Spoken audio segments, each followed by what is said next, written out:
नमस्कार, मी DS लोखंडे पाटील. चालू वार्तामध्ये आपलं सर्वांचं मनापासून स्वागत आहे. आज आपण एक अशा विषयावरती बोलणार आहोत जो फक्त आकडेवारी नाही तर हजारो कुटुंबाच्या आयुष्याचा प्रश्न आहे. जल जीवन मिशन. प्रत्येक घरापर्यंत स्वच्छ पाणी पोहोचवण्याचे स्वप्न दाखवले गेले. या योजनेवरती कोट्यवधी रुपये खर्च झाले.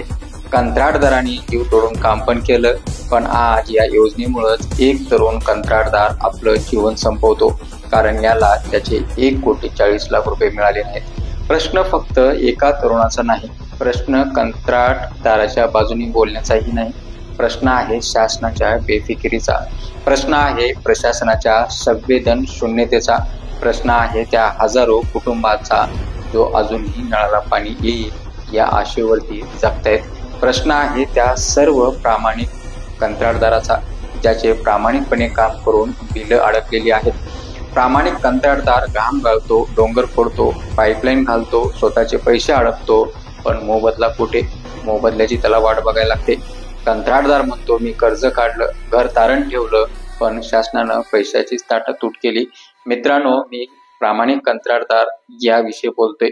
मित्रांनो, केंद्र आणि राज्य सरकार याच्यातील निधी वाटपाच्या खेळात आज सामान्य माणूस भरडला जातोय. ऑक्टोबर 2024 पासून केंद्राने निधी थांबवला. राज्य सरकार म्हणतं आम्ही आमच्याकडले पैसे देऊ, पण प्रत्यक्षात हजारो कोटी रुपये देणे बाकी आहे. पाणी योजनेतल्या हजारो अशा योजना आहेत त्या अर्धवट थांबलेल्या आहेत. गावोगावी आजही लोक ताणलेले आहेत. अशा वेळी प्रश्न विचारायलाच हवा आणि ते आम्ही विचारतोय. हा जल जीवन मिशन अखेर कोणासाठी आहे? त्याचं उत्तर शासनाने द्यायला पाहिजे. कंत्राटदार मरायचा, सामान्य जनतेने रडायचं आणि सरकारने फक्त भाषणामध्ये वल्गना द्यायच्या. हेच का? आपण पाणी वाचू म्हणतो, पण आज मनुष्यवध करणारे, तहान निर्माण करणारे हा निधी अभाव कोण भरून काढणार? हाही तेवढाच महत्वाचा प्रश्न आहे.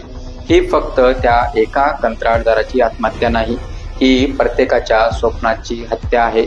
आजही गावातल्या विहिरी कोरड्या आहेत, टँकरच्या लाईन लागलेल्या आहेत. महिलांना पहाटे उठून पाणी आणावं लागतं आणि सरकार मात्र आश्वासनाच्या गोड गोळ्या देतं. आपल्या राज्याला निधी द्यायला केंद्राला अडथळा काय येतो? हाही तेवढाच महत्वाचा आणि अत्यंत महत्वाचा प्रश्न आहे.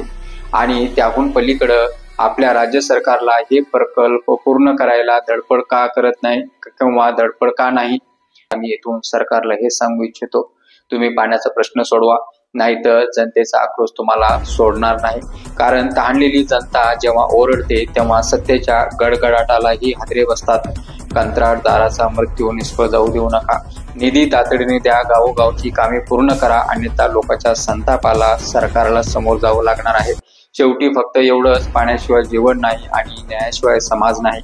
दोन्ही देणं सरकारचं कर्तव्य आहे आणि कर्तव्य पार पाडा, नाहीतर लोकशाहीच्या दरबारात प्रश्न जनता तुम्हालाच विचारणार आहे आणि उत्तरही तुम्हालाच द्यायचं आहे.